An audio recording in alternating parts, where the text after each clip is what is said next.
J'aimerais, pendant quelques dimanches, je voudrais parler sur ce thème, comment connaître la volonté de Dieu. Je pense que beaucoup se posent la question, comment on peut comprendre, connaître la volonté de Dieu pour ma vie, pour l'Église, bref, pour mon présent, pour mon avenir. Et je pense que c'est intéressant de s'y arrêter. Alors je vais lire avec vous un texte d'introduction qu'on relira à chaque fois qu'on reviendra sur le sujet dans les dimanches qui viennent. Je vais tout simplement faire une introduction dans quelques instants en m'appuyant sur les derniers points que j'ai soulignés vendredi soir lors de la réunion de découverte de l'Évangile et puis d'édification, lorsque j'ai parlé de l'école de la providence de Dieu. Le vendredi soir, on a vu déjà quelques écoles spirituelles et celle-ci, nous l'avons vue en conclusion de cette école, providence de Dieu, omniscience de Dieu, omnipotence de Dieu. C'est-à-dire Dieu c'est tout. Dieu peut tout et la providence de Dieu a une réalité. Je vais y revenir dans quelques instants. Et je voudrais introduire, pour vous qui étiez là vendredi, bien ça sera un rappel, peut-être vous n'avez pas tout entendu parce qu'il y avait quelques interférences. Et pour ceux qui n'étaient pas là, bien vous allez pouvoir entendre cela. C'est-à-dire que je vais introduire avec ma conclusion de vendredi prochain. Et vous allez voir qu'il y a une corrélation entre comment connaître la volonté de Dieu, la providence divine, l'omniscience de Dieu et l'omnipotence de Dieu. Alors, psaume 139, je crois que c'est le texte de référence concernant l'omniscience et l'omnipotence de Dieu. Le psaume 139, donc la providence divine. Verset 1er, psaume de David.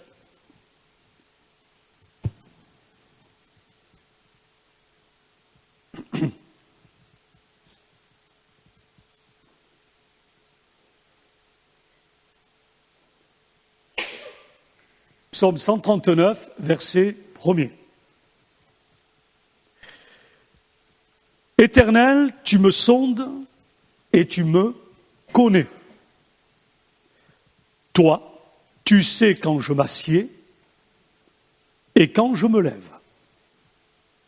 De loin, tu discernes tout ce que je pense. Tu sais quand je marche et quand je me couche. Et tous mes chemins te sont familiers. Bien avant qu'un mot vienne sur mes lèvres, bien avant qu'un mot vienne sur mes lèvres, Éternel, tu sais déjà tout ce que je vais dire. Tu m'entoures par derrière et par devant, et tu mets ta main sur moi. Merveilleux savoir hors de ma portée, savoir trop sublime pour que je l'atteigne. Où pourrais-je aller loin de ton esprit? Où pourrais-je fuir hors de ta présence? Si je monte au ciel, tu es là. Si je descends au séjour des morts, t'y voilà. Si j'emprunte les ailes de l'aube et que j'aille demeurer aux confins des mers, là aussi ta main me dirigera. Ton bras droit me tiendra. Et si je me dis, du moins les ténèbres m'envelopperont, alors la nuit même se change en lumière, tout autour de moi.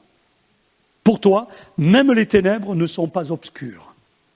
Et la nuit est claire, comme le plein jour. Lumière ou ténèbres, pour toi, sont pareilles. Tu m'as fait ce que je suis, et tu m'as tissé dans le ventre de ma mère. Je te loue d'avoir fait de moi une créature aussi merveilleuse. Tu fais des merveilles et je le reconnais bien.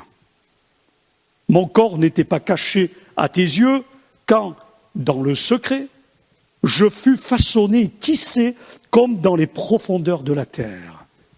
Je n'étais encore qu'une masse informe, mais tu me voyais.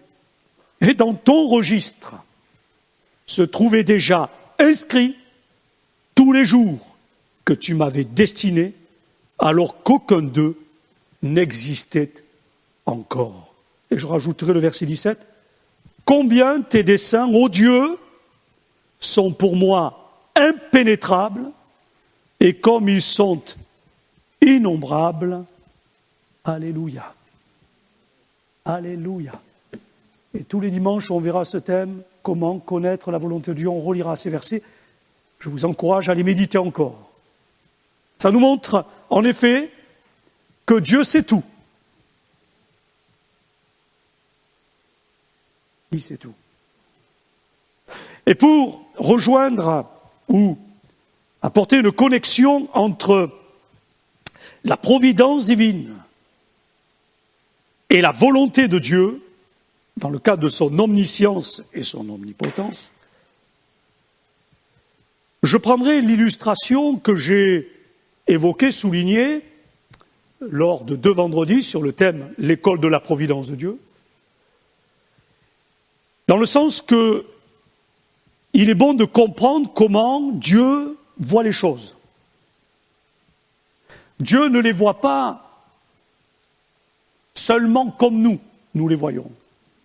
Il les voit autrement, différemment, d'une manière beaucoup plus précise, d'une manière exacte. Nous, on peut regarder les choses d'une manière un peu floue, avec des a priori, des idées, des personnalités différentes qui sont les nôtres, avec nos arrière-plans culturels, humains, sociologiques, etc. Donc nous avons des regards différents, une approche différente.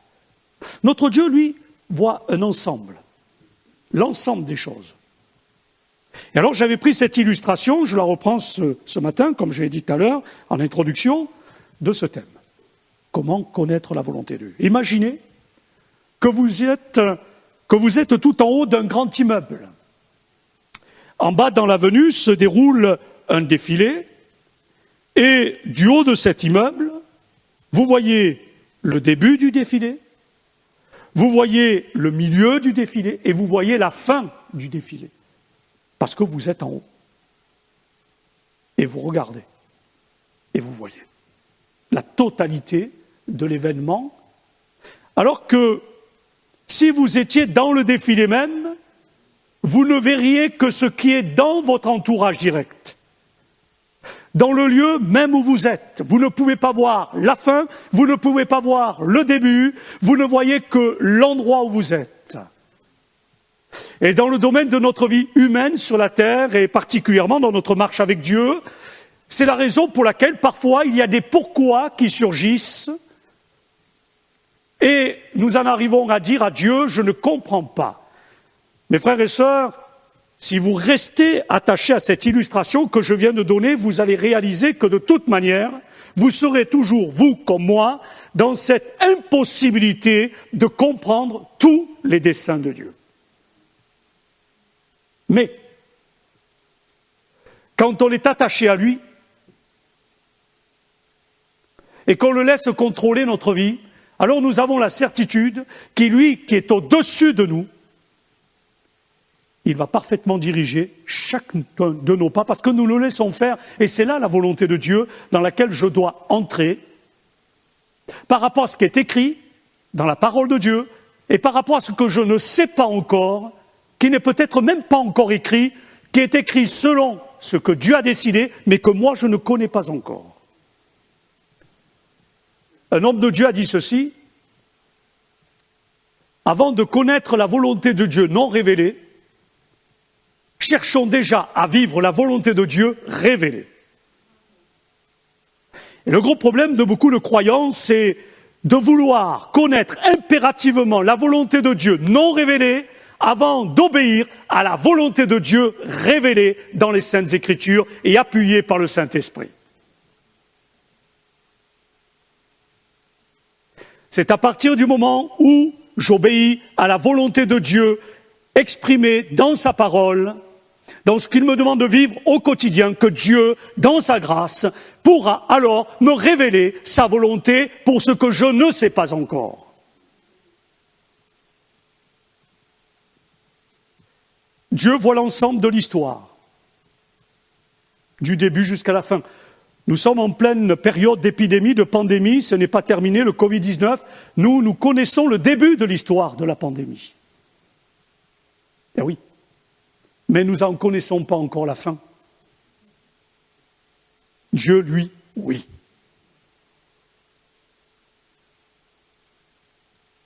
Il voit l'ensemble de l'histoire, tandis que nous, en tant qu'être humain que nous sommes, on ne peut que constater, j'insiste énormément là-dessus, que ce qui se déroule dans notre environnement immédiat,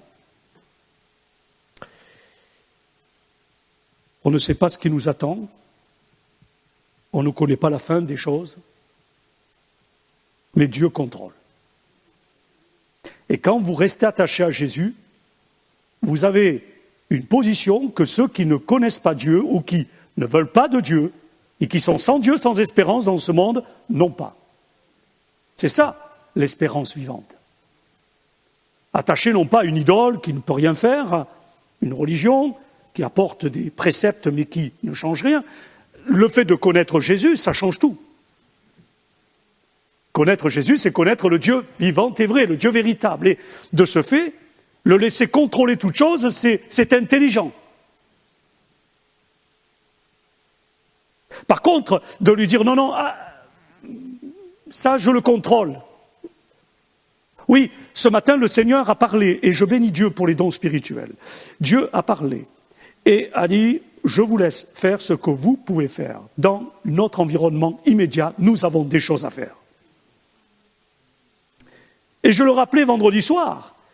J'ai dit, le problème, c'est qu'il y a, par rapport à la volonté de Dieu, concernant la providence de Dieu, on est dans ce cadre-là, vous l'avez compris, j'ai connu des croyants qui, peut-être parce qu'ils n'avaient pas bien compris certaines choses, ça peut arriver, mais qui n'étaient pas dans l'équilibre spirituellement, par rapport à la volonté de Dieu, et qui allaient au-delà. Quand le Seigneur nous dit de faire ce que nous avons à faire, j'insiste sur ce don spirituel qui rejoint parfaitement le message de ce matin, c'est que, par exemple, certains de ces chrétiens, quand ils allaient, alors j'espère qu'ils ne le font plus, mais quand ils allaient au restaurant, je suis sérieux, quand ils allaient au restaurant et qu'ils avaient le menu devant eux, ils disaient au Seigneur, qu'est-ce que je dois manger aujourd'hui ? Quel est le menu que je dois choisir ? Moi, personnellement, je vais choisir le menu qui m'intéresse. Ou qui va correspondre à ma bourse financière. Je n'ai pas besoin, dans ce domaine-là, vous le comprenez, ça paraît pourtant puéril de rappeler ces choses-là, mais il faut quand même le souligner parce qu'il y en a certains qui sont tombés dans cette manière de faire et dans ce piège, je dirais, dans ce déséquilibre. Je n'ai pas besoin de demander à Dieu ce que je dois manger à midi. Quelle est ta volonté pour mon repas ? Je n'ai pas besoin de demander à Dieu comment je dois m'habiller le matin quand je me lève. Est-ce que je dois mettre une couleur rouge, verte, bleue, etc. Je suis libre de choisir et la providence de Dieu par rapport donc à sa volonté, et je vais arriver sur ce point que j'ai souligné vendredi par rapport à la volonté de Dieu, c'est ce que la Bible nous dit par rapport à la prédestination et l'élection. Alors je ne vais pas rentrer dans tous les détails de ce sujet, parce que ça serait, un peu trop lourd sur le plan théologique, parce que vous avez des frictions spirituelles, théologiques entre le calvinisme et les luthériens, et particulièrement cet autre réformateur qui se prénommait Ulrich Zwingli, mais je voudrais quand même rappeler que la prédestination, l'élection, deux mots qu'on retrouve dans la Bible, ne sont pas en contradiction avec la providence de Dieu et le libre arbitre. Je ne sais pas si vous suivez mon raisonnement. Calvin a fait opposer la prédestination et le libre arbitre. Zwingli les a réunis. Parce que, après tout, quand j'oppose la prédestination et l'élection avec la providence de Dieu, la volonté de Dieu, l'omniscience de Dieu, je suis en train de compartimenter Dieu et le Saint-Esprit. Je ne peux pas compartimenter Dieu et le Saint-Esprit parce que Dieu est tout. Il contrôle tout. Il est le Tout-Puissant. Et de ce fait, il y a là quelque chose d'extraordinaire pour nous, je vais y revenir, c'est que Dieu contrôle tous les événements et il donne des ordres à chaque chose. Providence, omniscience. Alors je vais un peu plus loin, je reviens sur ce point prédestination, élection, très simplement. Je ne vais pas rentrer dans tous les détails, je ne le ferai pas, c'est tout un sujet, pourquoi pas un jour, mais pas aujourd'hui. Je prends encore une illustration.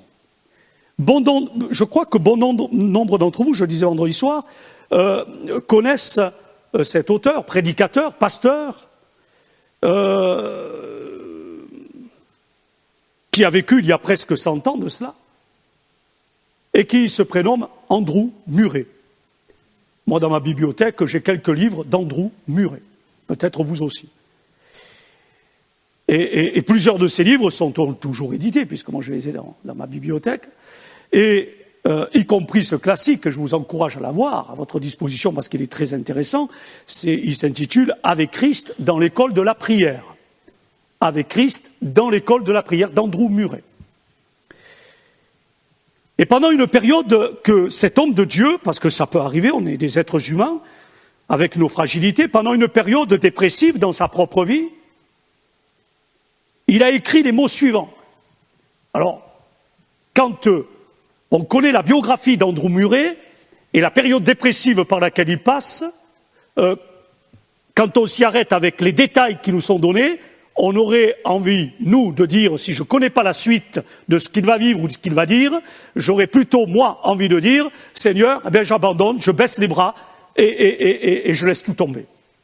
Andrew Murray, dans cette période de dépressive, de combat plus rude que d'habitude, cet homme de Dieu a dit ceci, il a fait monter ses mots vers Dieu, et il a dit, à propos de Dieu, il m'a amené jusqu'ici. Il me gardera ici. Il fera de cette épreuve que je vis une bénédiction. Il m'en sortira encore. Par conséquent, je continue à le citer, par conséquent, dit-il, je suis ici parce que Dieu l'a déterminé. Je suis ici sous sa garde et sa protection. Je suis ici sous sa formation. Et je vivrai tout cela le temps que lui l'a décidé. Et je disais vendredi, je le rappelle, par rapport à la volonté de Dieu, c'est cela.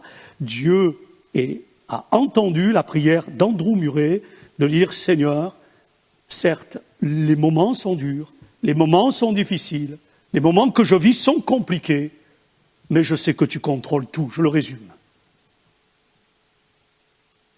Quand Andrew Murray prie ainsi, comme d'autres ont prié ainsi, il a pris une décision. La décision de faire confiance à Dieu et de faire la volonté de Dieu. Et je le disais, je le répète, c'est que il y a une différence entre des intentions et des décisions. Il y a un adage populaire qui dit que l'enfer est pavé de bonnes intentions. Par contre, il n'est pas pavé de bonnes décisions. Seulement le royaume de Dieu est pavé de bonnes décisions.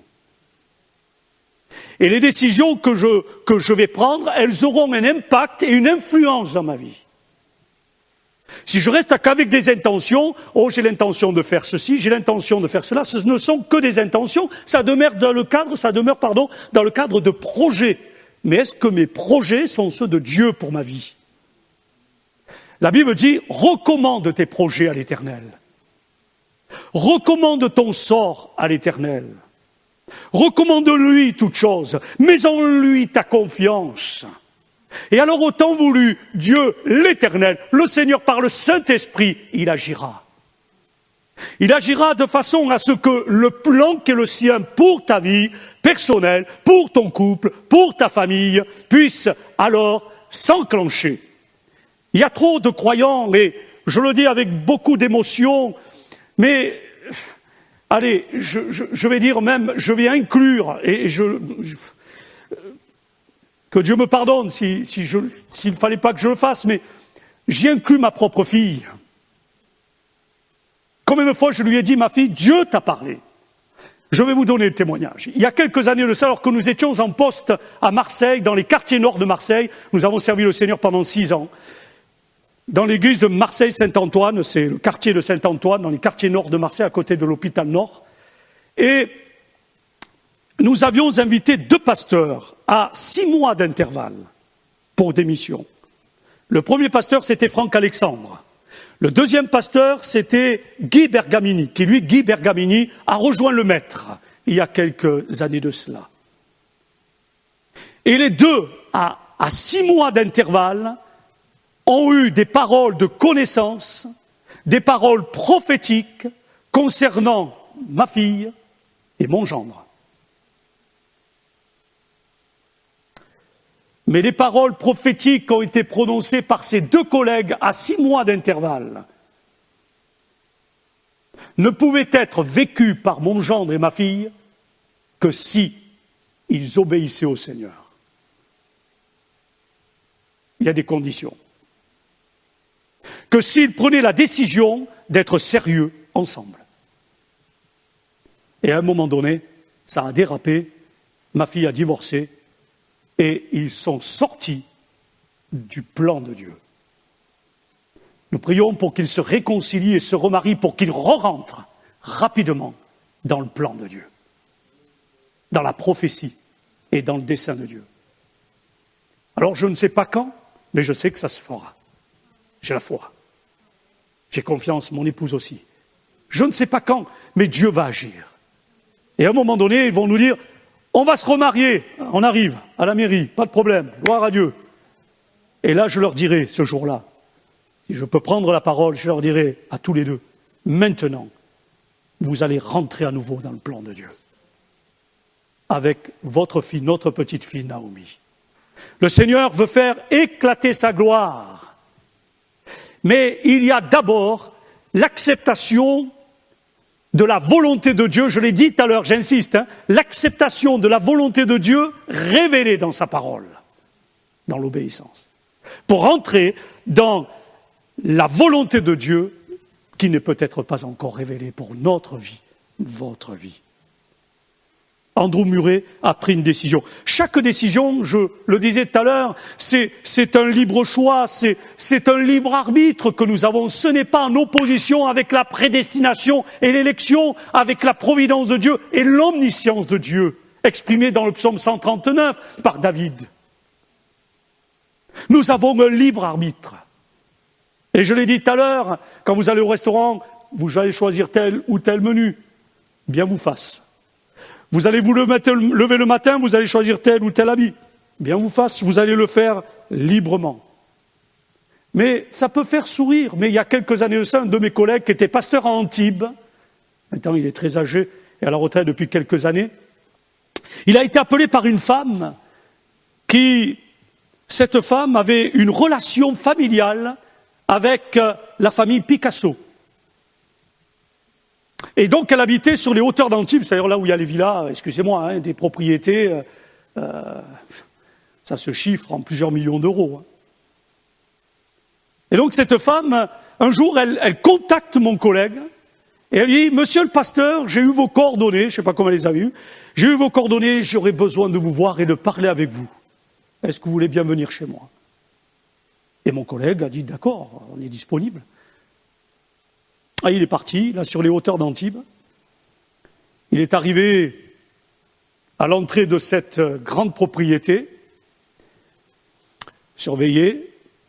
Il est entré, il est arrivé dans une propriété immense, formidablement bien entretenue. C'était un château, enfin bref.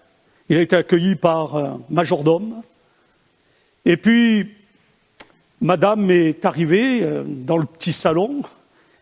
Lui était installé, il attendait, il priait, il avait prié pour cela, pour que Dieu conduise. Et cette femme, qui faisait partie, je ne sais pas si elle est toujours en vie, cette dame, elle était âgée, mais partie de la famille Picasso, donc une femme très fortunée. Et elle va dire à mon collègue, elle va dire, voilà, écoutez, tous les matins, quand je me lève, je contacte mon médium afin qu'il me dise quel est l'habit que je dois mettre, quelle couleur je dois mettre. Est-ce que je dois maintenir tel rendez-vous? Est-ce que je dois aller à tel endroit ou pas? En définitive, sa vie était dictée par les choix d'un médium qui, lui, le médium, trafiquait avec le diable.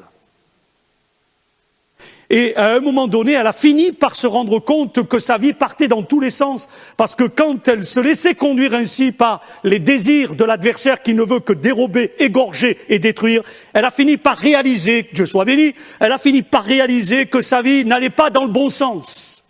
Alors elle a demandé de l'aide à un pasteur, à un croyant.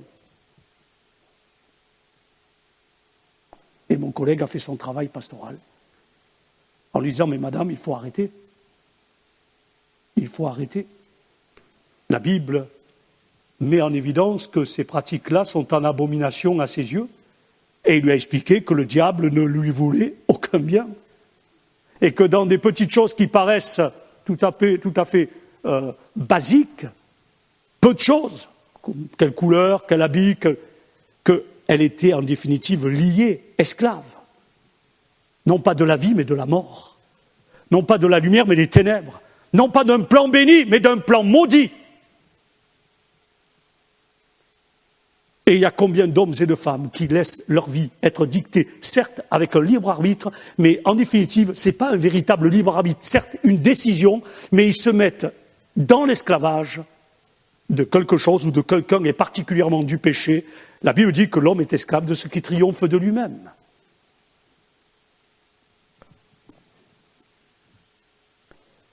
Le libre arbitre n'est pas en opposition avec la prédestination, donc dans le sens de la volonté de Dieu. Je m'explique. C'est simple. Je vais revenir sur Zwingli, un des réformateurs. Il dira ceci, il dira la providence, elle est mère de la prédestination, la providence divine.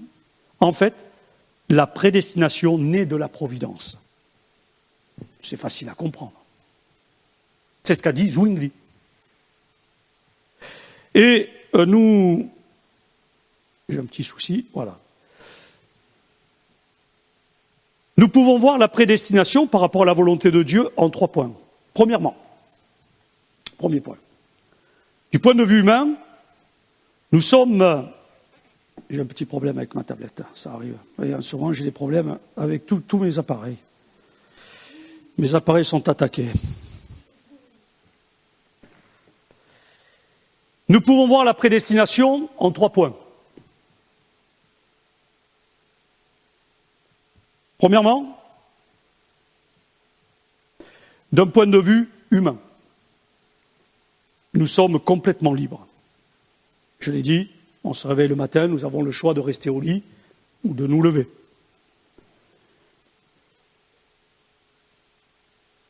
Nous avons le choix de mettre un habit bleu ou un habit rouge. Avec notre voiture, nous pouvons aller travailler ou aller nous promener. On est toujours devant un choix. C'est le libre choix, c'est le libre arbitre.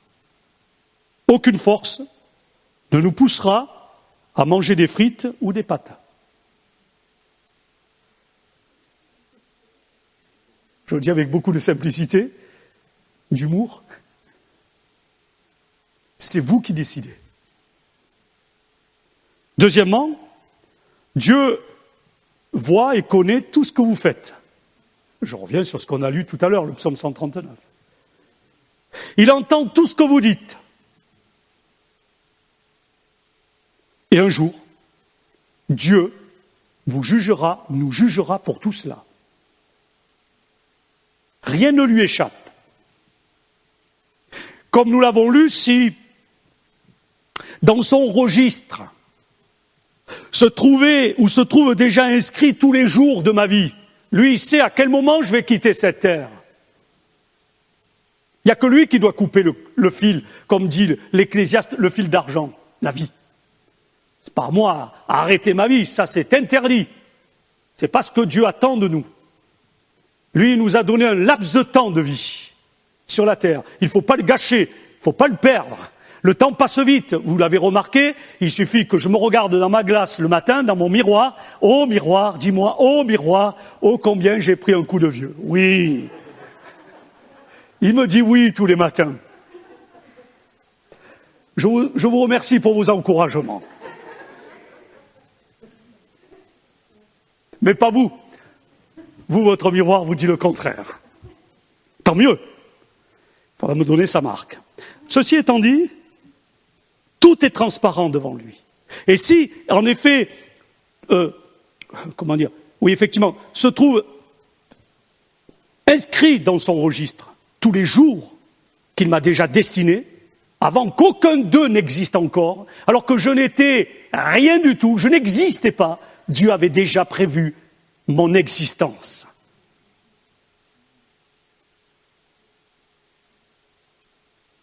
Vous savez, quand nous, en tant que pasteurs, on va ici et là, il y a des gens qui pensent qu'on est pasteur de père en fils. C'est une entreprise familiale.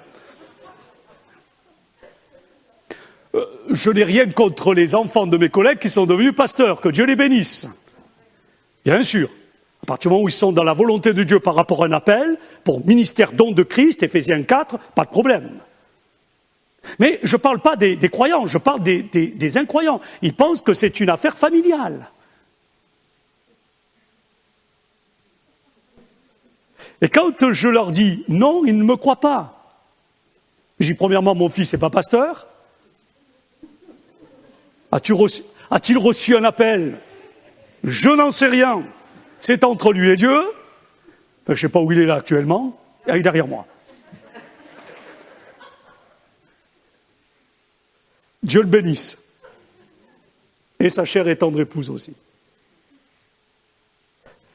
Mais je leur dis non. Et je leur explique comment ma vie s'est déroulée. Alors là, ils me regardent et ils disent, mais c'est pas possible. Ils pensent même que nous sommes nés avec une Bible dans la main. Alors, à un moment donné, quand maman était encore en vie, j'ai dit, est-ce que je suis né avec une Bible dans la main? Elle m'a dit, mais pourquoi tu me dis ça? Mais non. Mais c'est une expression, une manière de voir les choses. Non, je leur dis non, non, non. Il y a une direction de Dieu, un appel de Dieu, il y a un cheminement, une formation, confirmation, la volonté de Dieu qui s'exprime. Oui, non, pasteur, ancien. De toute manière, tous étant appelés à être diacres, diaconesses dans l'Église, ça va de soi. Servir le Seigneur, évangéliser, gagner les âmes.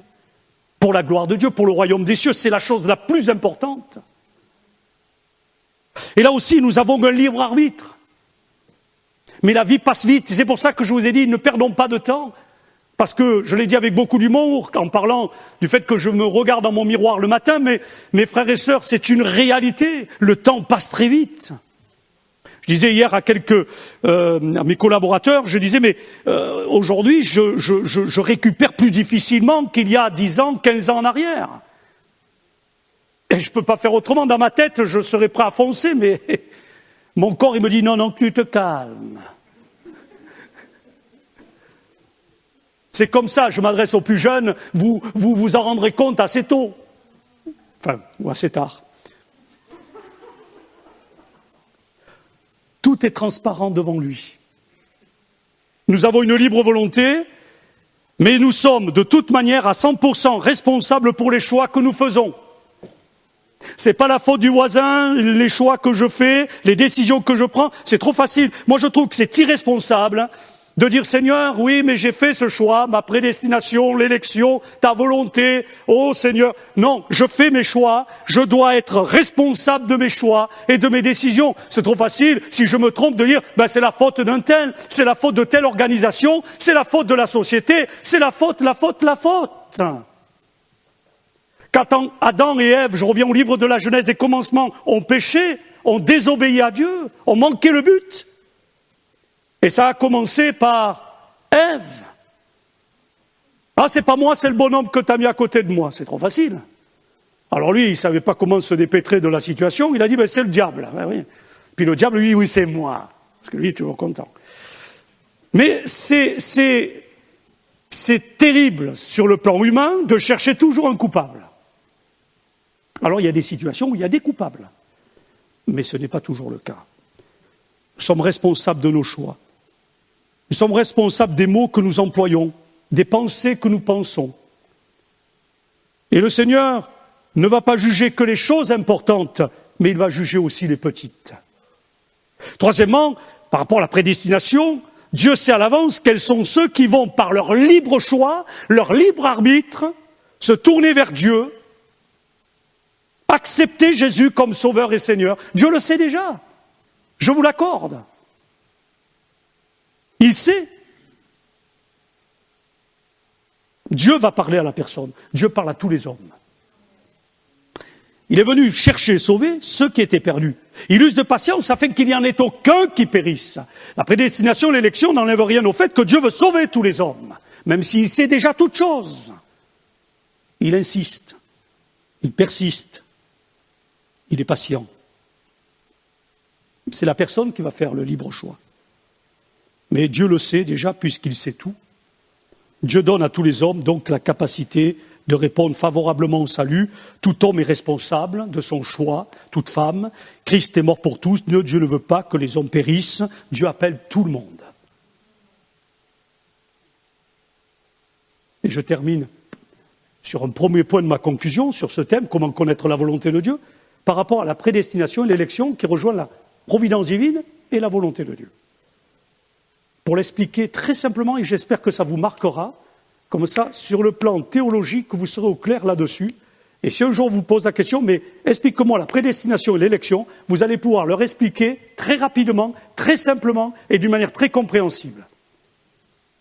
Je prends pour exemple ce qui a été un jour expliqué par un de nos collègues pasteurs, qui a été un réformateur dans notre pays de France, un revivaliste, conduit par Dieu, venant d'Angleterre, en France, c'est le pasteur Douglas Scott. Et Douglas Scott, un jour, on lui a posé la question. On lui a dit, mais expliquez-moi la prédestination et l'élection selon les mots en question. Justement, soulignés dans l'écriture, prédestination, prédestiné, élu. Et il a dit, voilà, c'est simple. Et je rappelle ce que je disais vendredi soir. Vous prenez ce lieu de culte et son environnement.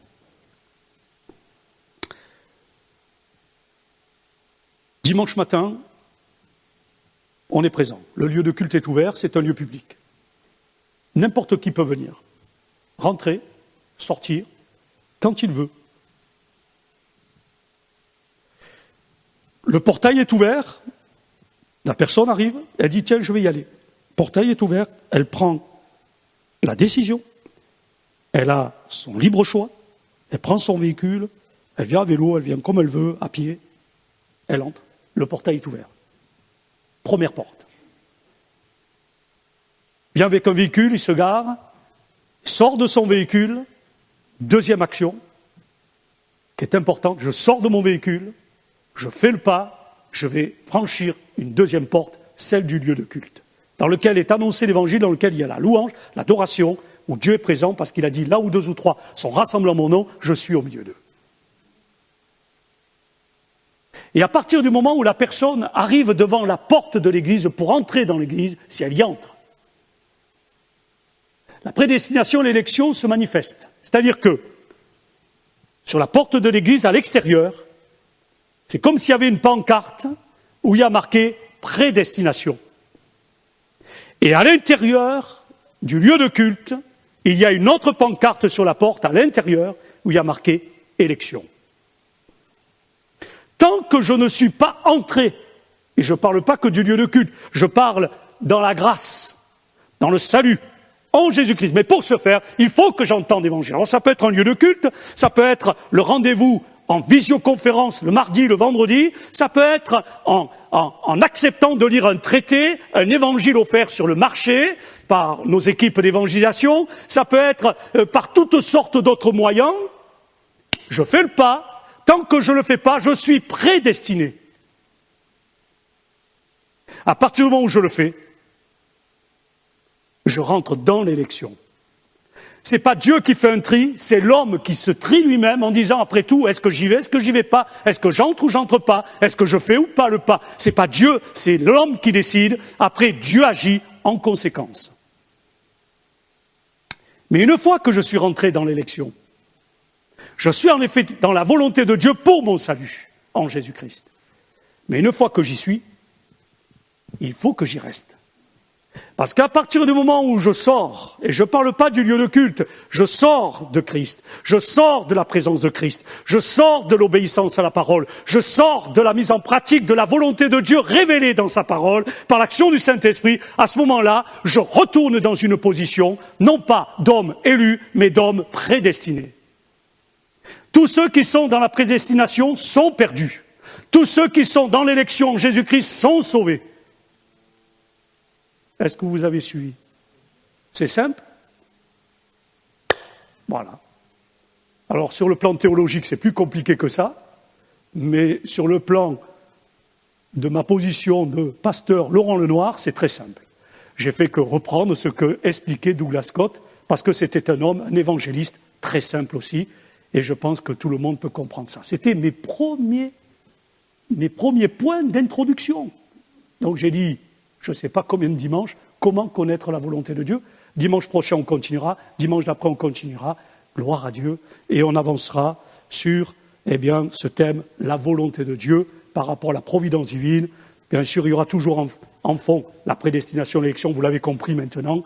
Que Dieu nous conduise et nous bénisse. Alléluia.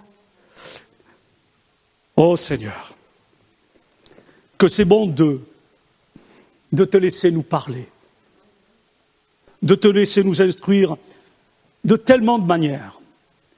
Tu l'as fait tout à l'heure dans la louange, l'adoration, ça nous a fait du bien ensemble, dans les chants exprimés, les paroles exprimées par ces chants. Tu l'as fait également par le don spirituel qui m'a encouragé parce qu'il allait dans le sens de ce que tu avais mis sur mon cœur. Seigneur, je te bénis parce que nous avons pu ouvrir ta parole. Et nous le faisons la semaine dans le cadre de ces visioconférences. Merci pour ces moyens qui nous sont utiles malgré tout. Seigneur, et à chaque fois tu nous parles pour nous instruire, pour faire de nous des hommes et des femmes qui soient ainsi propres à toute bonne œuvre, accomplis, propres à toute bonne œuvre. Seigneur, parce que ta parole, elle est utile pour corriger, pour enseigner, pour instruire dans la justice.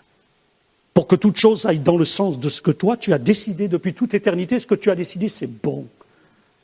Alors fais comme tu voudras. Tu nous as dit de faire notre part, nous la faisons. C'est notre libre arbitre. Merci pour la liberté de choix. C'est pas toujours facile, ça implique beaucoup de choses. Soit je me perds, soit je rentre dans le salut. Soit je reste sur le chemin large et spacieux qui me conduit à la perdition éternelle, dit l'Évangile, ou soit je choisis de passer par la porte étroite et de m'engager sur le chemin resserré, mais qui lui me conduit dans le royaume des cieux. Alors Seigneur, devant nous, tu mets des choix. Il y a toujours deux possibilités. Il n'y en a pas trois, il n'y en a toujours que deux. La mort, la vie, les ténèbres, la lumière, la vérité, le mensonge. Dieu qui est saint et le diable qui veut tout détruire.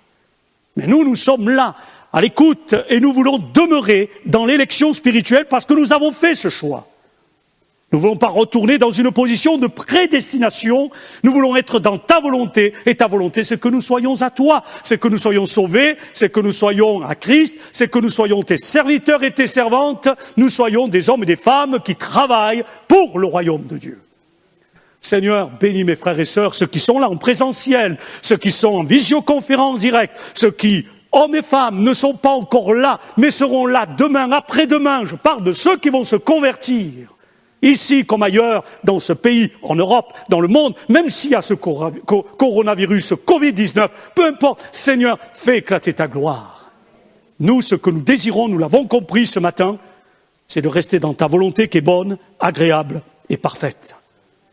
Seigneur, parce que de toute manière, même si je refusais, tu sais quand même, quand je me sieds, quand je me lève, tu sais tout, tu connais tout, avant même que je le prononce, que je le pense. Alors de toute manière, Seigneur, je suis mieux et mieux placé en étant attaché à toi qu'en étant contre toi.